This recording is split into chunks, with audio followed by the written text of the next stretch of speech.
नमस्कार दोस्तों। मैं एक सारमी चंद्रशेखर उगले आपका अपने YouTube channel share share market में स्वागत करता हूं। हम देखेंगे निफ्टी और बैंक निफ्टी का एनालिसिस और कल के लिए रेंज। किसी कारणवश बिजी होने की वजह से मैं कल और परसों वीडियो नहीं बना पाया, तो आज भी बिजी था, आज भी मार्केट में अवेलेबल नहीं था। तो हम देखते हैं अभी एनालिसिस। अगर डेली में हम देखें तो एक ट्विजर बॉटम नजर आ रहा है निफ्टी में, और यहाँ पे क्या गैप अप ओपन देने के बाद बेयरिश कैंडल दी हुई है। आरएसआई भी अगर आप देखोगे तो डाउन नहीं है। तो और ये ट्रेंड लाइन, जब तक अभी ये ट्रेंड लाइन ब्रेक नहीं करेगा तब तक आपको मूवमेंट नहीं मिलेगी। अब निफ्टी का है लाइफ टाइम हाई तो 18,600 है, लेकिन वो उससे नीचे, उसको टच भी नहीं किया, उसके नीचे ही। मतलब ये जो निफ्टी 50 है ये वीक है बैंक निफ्टी से। बैंक निफ्टी अभी डेली हाई पे हाई मारते जा रहा है। भले इंडिया विक्स कम होने की वजह से जो ऑप्शन प्रीमियम में जो मूवमेंट मिलनी चाहिए वो नहीं मिल रही है, लेकिन वो डेली हाई मार रहा है। और निफ्टी जो है वो प्रीवियस हाई को भी ब्रेक नहीं कर पा रहा है। लाइफ टाइम हाई तो अभी दूर ही है। तो अब हम आवरली में देखते हैं, क्योंकि आवरली हमारे लिए बहुत इंपॉर्टेंट है वन डे के लिए। अगर इंट्राडे हमने करना है इंडेक्स में तो हमें आवरली का जो रोल है वो बहुत मेजर है। अभी अगर हम यहाँ देखें आवरली में, ये एक पूरा 18,000 17,950 से लेके 18,441, मतलब 500 पॉइंट की करेक्ट करेक्ट 500 पॉइंट की रेंज है ये। अगर हम मान के चले नो ट्रेड जोन है तो गलत नहीं होगा। अभी इसमें हमें, जब तक इस ट्रेन लाइन को ब्रेक नहीं करेगा, ये जो ट्रेन लाइन है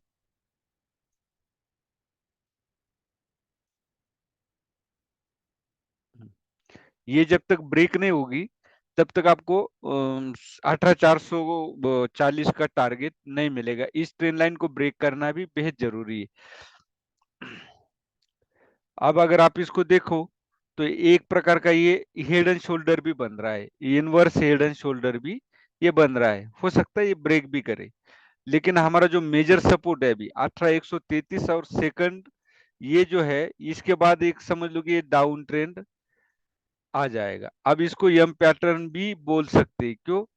अभी एक पैटर्न पे पैटर्न इधर बने हुए हैं। अभी यहाँ हम अगर इसको इस तरह देखें तो ये देख सकते हैं, इस तरह ये एक यम पैटर्न भी बन रहा है। तो 18,130 अगर ब्रेक करता है तो हमें एक अच्छी मूवमेंट मिलेगी। 18,950 तक हमें जरूर नहीं कि एक दिन में मिलेगा, 2 दिन भी लग सकते हैं, लेकिन 17,950 तक ये आएगा जब 18,130 ब्रेक करेगा।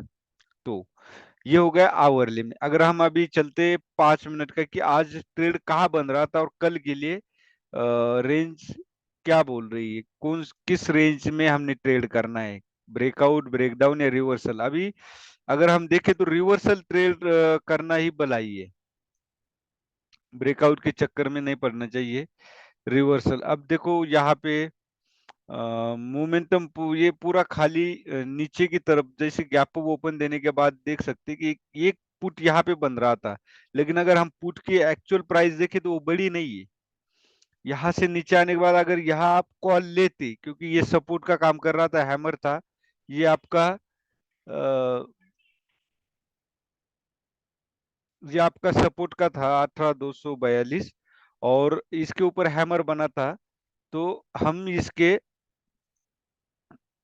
ऊपर ट्रेड लेते भी तो पूरे दिन अगर आप वो देखोगे, मैं भी एक कॉल देख रहा था 18,300 का, वो 45 42 तक आता था, और 50 तक एक का 51 तक जाके वो पूरे दिन वही तक रहा। उसके बाद वो बड़ी मुश्किल से 62 या 65 तक गया, और वहां से देखो वन साइड एक यहाँ पे पुट लेने में फायदा रहता है। इस पे एक ट्रेड मैंने किया तो बैंक निफ्टी में गया, मुझे यहाँ पे 20 पॉइंट मिले। तो एक ट्रेड अगर हम यहाँ लेते तो यहाँ ट्रेड, एक ट्रेड तो यहाँ बन रहा था लेकिन मूवमेंट ही नहीं थी ऑप्शन में, तो क्या बता सकते हैं अभी इसमें।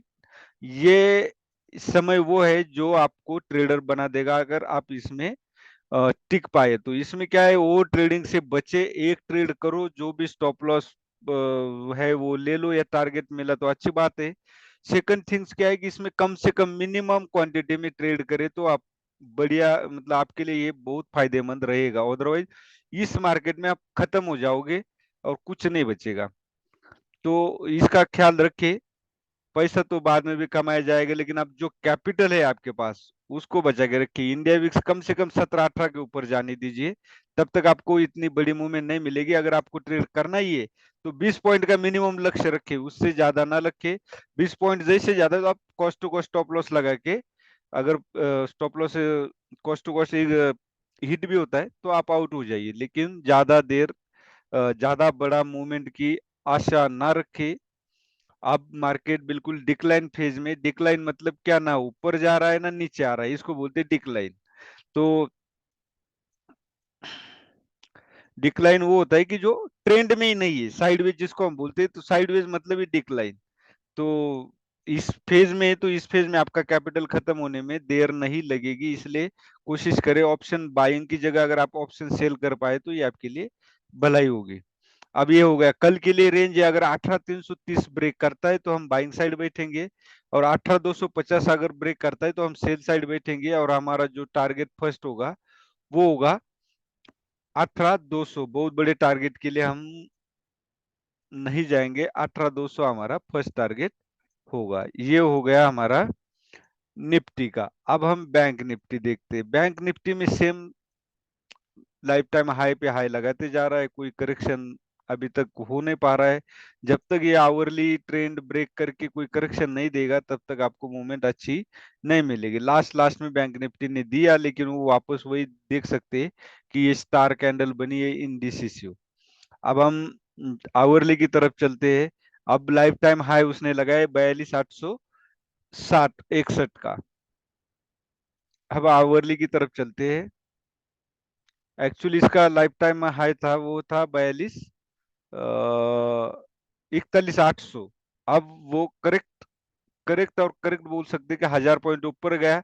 लेकिन अगर ऑप्शन बायर को अगर आप पूछोगे तो उसने इस 1000 पॉइंट में लॉस ही लिया होगा, प्रॉफिट तो मिला ही नहीं होगा। उसकी वजह यही है कि इंडिया विक्स कम है, मार्केट डिक्लाइन फेज में। लोग अभी एक बड़े बड़े ट्रेडर करेक्शन का इंतजार कर रहे हैं। जब तक करेक्शन नहीं होगा वो बाइंग में घुसेंगे नहीं, मूवमेंट मिलेगा नहीं, इसलिए थोड़ा दूर रहिए। अभी ये आवरली में आप देख सकते हैं कि शूटिंग स्टार कैंडल दी है 42,861 पे, 1000 पॉइंट के बाद करेक्ट एक शूटिंग स्टार मिला है हमें आवरली कैंडल में। अब हम चलते 5 मिनट की रेंज में, क्या कह रहा है बैंक निफ्टी अभी देख सकते हैं। ये देखो यहाँ पे अगर हमारा ये डब्ल्यू पैटर्न बना था, या देख सकते हैं, तो इसके ऊपर इस कैंडल पे हम बाय कर सकते थे। अगर ये देख सकते हैं, ये यहाँ पे अगर हम इसको ये ब्रेक करते तो इसके ऊपर हमारी बाइंग बनती, या तो ये क्या था, अप ट्रेंड था, हायर लोज लगा रहा था, तो हम इसके ऊपर बाय करते। इसके ऊपर बाय करते तो एक हमें अच्छी मूवमेंट मिलती। लेकिन मैं अवेलेबल नहीं था तो मैं दे भी नहीं पाया, नहीं तो मैं यहाँ पे लेकर के स्टॉप लॉस लेकर के एग्जिट कर देता, फिर मैं एंट्री नहीं करता। तो ये एक ट्रेड बैंक निफ्टी में था। और सेकंड ट्रेड अगर आप देखोगे तो ये शूटिंग स्टार था। तो ये रिस्की था, इसमें कोई यम पैटर्न था नहीं, लेकिन क्या एक शूटिंग स्टार था। तो यहाँ पे हम एक पुट खरीद सकते थे। मैंने यहीं पे थोड़ा लेट खरीदा, क्योंकि लेट आया था। तो 20 पॉइंट मुझे 20 या 22 पॉइंट मैंने इसमें कैच किए, तो ज्यादा नहीं पकड़ पाया। लेकिन यहाँ कम से कम 50 पॉइंट तो मिल जाते आपको, इसी दो कैंडल में 50 पॉइंट मिलते अगर इसके लो के नीचे हम एंट्री करते तो।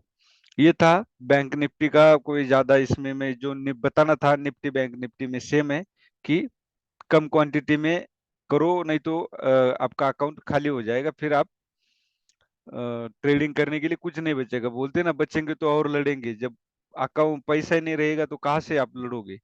तो याद रखे, इसमें कैपिटल बचा के रखे, पैसा तो मिल जाएगा बाद में भी, लेकिन अभी बचना बहुत जरूरी है आपका कैपिटल। तो ये था। अब हम बाय जो है, बाय तो बैंक निफ्टी में बाय बनेगा अगर कंसोलिडेशन 18,600 के पास अगर कंसोलिडेट करता है तो हम बाय की तरफ बैठेंगे।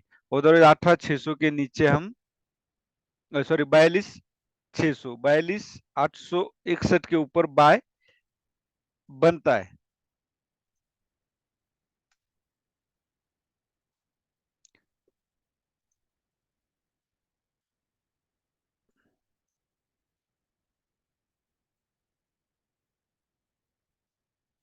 42,860 के ऊपर बाय बनता है, और सेल अगर यहाँ पे सेम कंसोलिडेशन दिया तो हम 42,600 के पास भी बाय कर सकते हो, अदरवाइज 42,600 के नीचे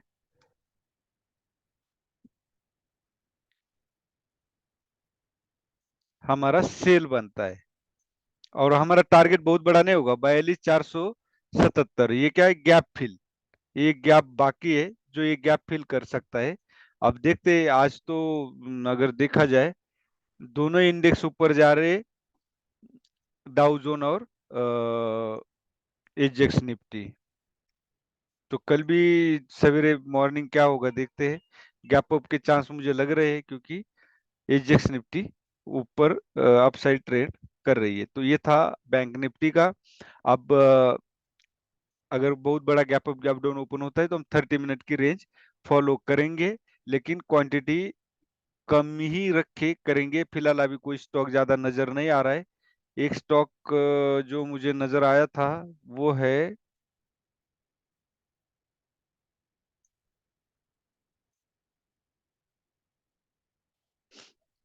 हमने बेल दिया था, बेल ने भी टारगेट अचीव कर लिया है।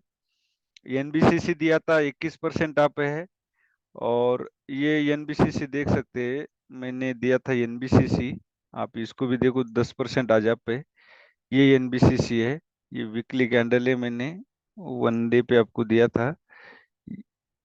यहाँ पे मैंने दिया था, मेरी 34 की बाइंग है। तो ये देख सकते हैं, आपको ये 21% मुझे इसमें रिटर्न मिला है। और हाँ, ये एक ट्रेड है, ये देख सकते हैं। इसमें वॉल्यूम काफी आया है, ये कंप्यूटर से रिलेटेड स्टॉक है। तो और ये हायर लोज लगाया है, ये प्रीवियस लो ब्रेक नहीं किया है। तो हम यहाँ 71.56 के स्टॉप लॉस से, 71 के स्टॉप लॉस से हम इसको, अगर यहाँ कंसोलिडेट करता है तो हम यहाँ के आसपास कहीं इसको बाय कर सकते हैं स्विंग ट्रेड के लिए। अप टू फर्स्ट टारगेट हमारा रहेगा, वो रहेगा 85। सेंट्रल बैंक भी एक स्टॉक था अपना, सेंट्रल बैंक भी आज कम से कम 12% 13% जा करके फिर आया है थोड़ा सा नीचे।